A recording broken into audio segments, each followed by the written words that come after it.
Everyone, welcome back to my channel Usha's academy. तो आज हम कर रहे हैं chapter number 3, that is indices and cube root. Indices क्या होता है? इंडिसेस पावर भी बोलते हैं, एक्सपोनेंट्स भी बोलते हैं एंड क्यूब रूट। ये हमने आज करना है।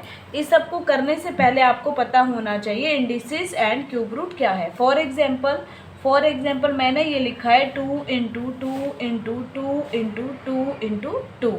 तो इसको मैं कैसे लिख सकती हूँ? 1 2 3 4 5, 2 की पावर 5। तो ये 5 जो है यहाँ पे पावर भी बोलते हैं, एक्सपोनेंट भी बोलते हैं, इंडिसेस भी बोलते हैं, ठीक है। और क्यूब रूट स्क्वायर रूट कैसे करते हैं, कैसे? फॉर एग्जाम्पल क्यूब रूट मैंने लिखा है 5 का क्यूब रूट, ऐसे लिखेंगे। अगर मुझे स्क्वायर रूट लिखना हो किसका? 16 का स्क्वायर रूट, तो कैसे लिखेंगे? ऐसे लिखेंगे। मीन्स स्क्वायर रूट मीन्स 16 की पावर 1/2। इसका मतलब 5 की पावर 1/3। ये हो गया क्यूब रूट का मतलब, ये हो गया स्क्वायर रूट का मतलब, ठीक है। अब आगे एग्जाम्पल करने से पहले कुछ लॉज है इसके, लॉज ऑफ इंडिसेस या laws of exponents, laws of indices, ठीक है। इंडिसेस और एक्सपोनेंट्स भी बोल सकते हैं। पहला लॉ है आपका, फर्स्ट वन इज a की power m multiply by a की पावर n। फर्स्ट लॉ है कि अगर बेस सेम होता है और बीच में मल्टीप्लाई का साइन होता है तो जो आपकी पावर होती है वो प्लस हो जाती है, ठीक है। ये हो गया आपका फर्स्ट लॉ। फॉर एग्जाम्पल इसके नीचे मैं इसका एग्जाम्पल दे रही हूँ। फॉर एग्जाम्पल 5 की पावर 3 मल्टीप्लाई बाय 5 की पावर 2, ठीक है। तो ये बेस सेम 5 की पावर 3 प्लस 2 और वो बन जाएगा 5 की पावर 5। तो ये आपका फर्स्ट लॉ है, ठीक है।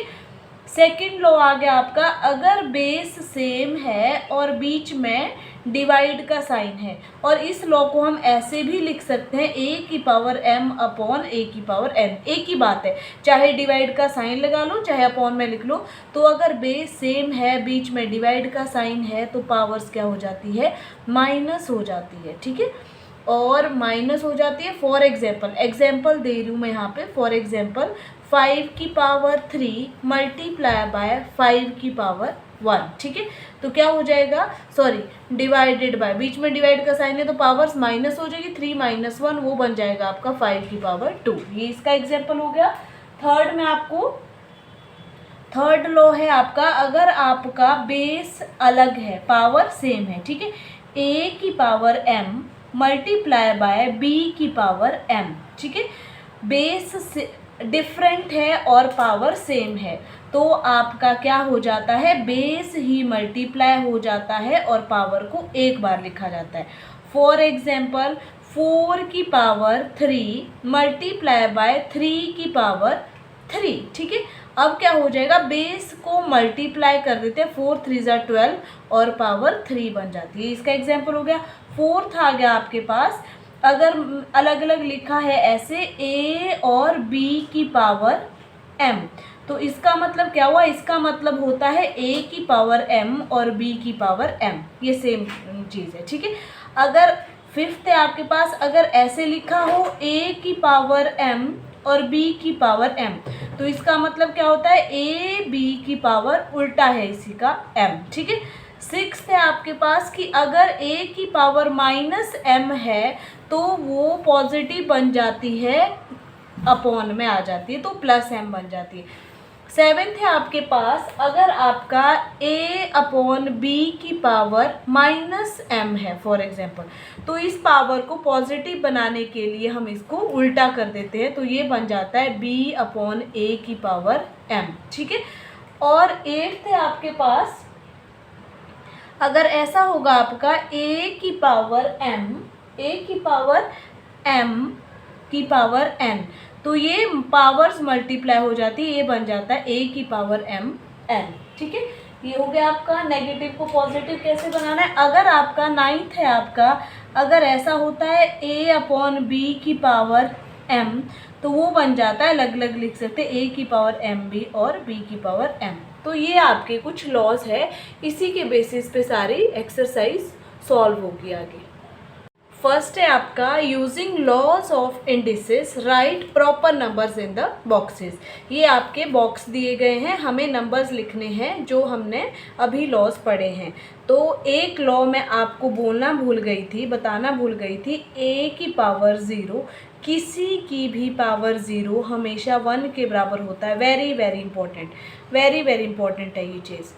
किसी की भी पावर 1, किसी की भी पावर 0 हो, फॉर एग्जांपल 100 की पावर 0 वो भी 1 के बराबर होता है, 1 लाख की पावर 0 वो भी 1 के बराबर होता है, 10 की पावर 0 किसी की भी power 0 that is always equal to 1 के बराबर। ठीक है, अब आपका फर्स्ट है, हमें बॉक्स में वैल्यूज भरनी है। फर्स्ट है आपका 3 की पावर 5 इंटू 3 की पावर 2। अब देखो बेस सेम है, पावर्स क्या हो जाएगी, ऐड हो जाएगी। तो 3 की पावर 5 प्लस 2 कितना हो जाएगा, ये हो जाएगा आपका 7। ठीक है, ये हो गया आपका फर्स्ट।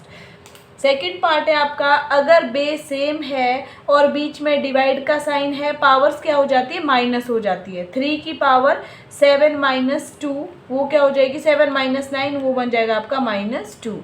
तो ये आ जाएगा आपका। अब देखो यहाँ पे क्या हो जाएगी, 3 की पावर 4 की पावर 5, पावर्स क्या हो जाएगी आपस में मल्टीप्लाई, तो 4 5 ज़ा 20, ये बन जाएगा 3 की पावर 20, ये भी हो गया। नेक्स्ट हो गया 5 की पावर -3, अगर वो डिनोमिनेटर में नीचे चली जाती है तो वो सिर्फ पॉजिटिव बन जाती है। किसी की भी पावर 0 1 के बराबर होती है, किसी की पावर 1, 5 की पावर 1 मीन्स 5 के बराबर होता है। अब 5 इंटू 7 की पावर 2, 5 की पावर भी 2 लिखना है और 7 की पावर भी 2 लिखना है। 5/7 की पावर 3, इसका मतलब अलग अलग लिख दो, इसकी पावर भी 3 है और इसकी पावर भी 3 है। और ये क्या हो जाएगा यहाँ पे 5/7 की पावर -3, अगर ये पॉजिटिव करना है तो हम इसको उल्टा लिख लेते हैं 7/5 की पावर 3। तो ये हमारा फिलिंग द ब्लैंक्स था। फर्स्ट एग्जाम्पल आ गया आपके पास 128 की पावर 1/7। अब इसको कैसे लिखना है, हमने रूट की फॉर्म में हमें इसको लिखना हो अगर तो कैसे लिखेंगे। सबसे पहले इसको करने से पहले आपको nth रूट कैसे लिखते हैं, nth रूट ऑफ a कैसे एक्सप्रेस करेंगे। a का nth रूट होता है 1/n, a की पावर 1/n, ये होता है nth रूट। फॉर एग्जाम्पल अगर मुझे लिखना है क्यूब रूट ऑफ